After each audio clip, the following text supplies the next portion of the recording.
May matandang lumapit sa akin kanina. Paano niya nalamang buntis ako? Kanina ko lang sinabi sa inyo ha. Story. Ako si Jing. Gusto ko lang kwento yung nangyari sa akin last year sa Quezon Province.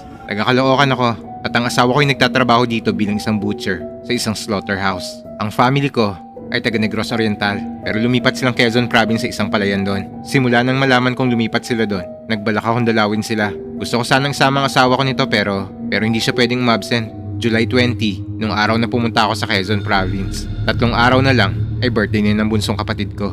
Kaya dito ko na sinabi sa kanila na 3 buwan na akong buntis. Sa kanila ko lang sinabi to at wala nang ibang may nakakaalam.